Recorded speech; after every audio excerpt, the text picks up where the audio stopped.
말하며 훈육보다는 애원에 가까운 호소를 하며 느끼는 무력감, 소수의 학생으로 인해 한쪽에 밀려 피해받는 선량한 다수의 아이들에 대한 미안함, 문제 있는 반이라는 인식 덕에 동료들에게 무능력해 보일 걱정과 좌절감, 가당치도 않은 요구에 일일이 응대하며 혹시 내 발언이 트집 잡히지 않을까 걱정해야 하는 불안감, 조금도 책임지고 싶어 하지 않는 관리자들의 냉대와 모진 말들로 인한 상처였습니다.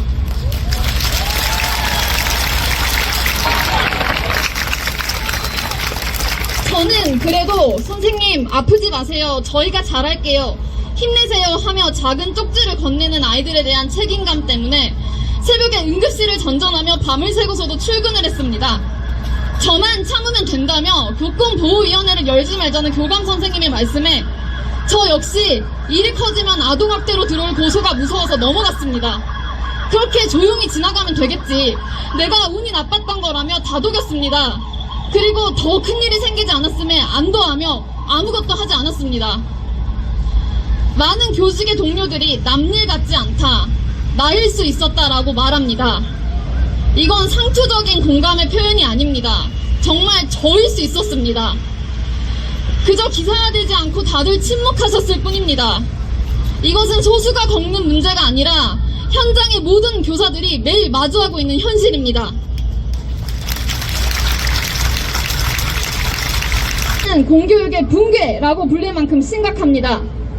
규칙을 벗어나 문제 행동을 하는 학생들을 제재할 수 있는 수단의 부재, 합리적 사고로는 납득할 수 없는 요구들로 가득한 민원, 중재는커녕 눈 가리고 아웅식의 민원 해결에 급급한 관리자, 악성 민원을 넘어선 교사를 향한 폭력적 공격들, 날로 심해지는 교사 소진, 이 모두가 동시다발적으로 터져나오고 있는 현실입니다. 이라는 타이틀의 뉴스가 아무리 등장해도 바뀌지 않는 교육 현장에 그동안 사명감과 아이들에 대한 애정으로 버텨온 교사들의 시간이 무색해집니다. 학부모에게 욕설을 듣고 아이들이 보는 앞에서 맞아도 참아야 하는 교사의 이야기들이 더 이상 새롭지 않은 뉴스입니다. 그럼에도 달라진 것이 없다는데 동료 선생님들께서는 아무런 책임감을 느끼지 않으십니까?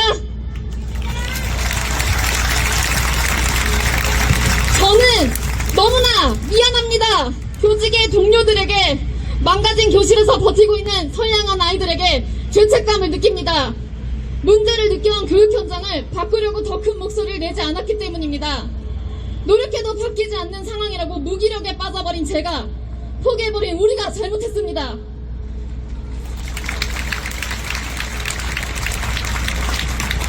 터져나와야 할 문제들을 각 개인의 교사들이 온몸으로 막아왔기 때문에 문제가 더 골마버렸습니다.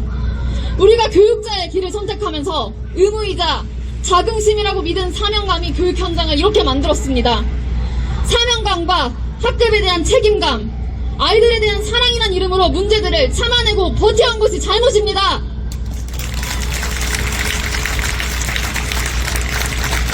이제는 목소리를 내야 합니다. 더 이상 같은 일을 겪는 동료가 있어서는 안 됩니다. 아이들을 1년간 보관하고 올려보낸다는 표현으로 버티는 시간은 교육의 시간이 아닙니다. 교육 현장을 바로잡고 백년지 대결하는 우리의 교육을 바로 세워야 합니다. 우리는 지식 전달을 넘어서 전인 교육을 하는 공교육을 책임지는 사람들입니다. 그래서 우리의 손으로 바꿔야 합니다. 그리고 교사로서의 자긍심을 되찾아야 합니다. 너희가 그런다고 뭐가 바뀌겠어? 라며 물러서서 관망 중이신 분들, 목소리를 내주십시오.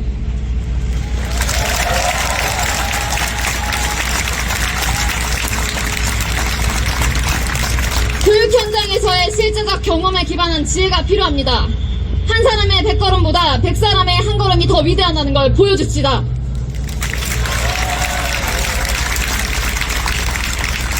교직 탈출은 지능순이라는 자조적 표현보다는 교육 현장의 문제점을 날카롭게 꼬집고 교육청, 학부모, 사회와 의논해 해결책을 찾아갈 현명한 만들을 생각해내야 할 때입니다. 모두가 이제는 목소리를 내야 합니다. 함께 해주세요. 감사합니다.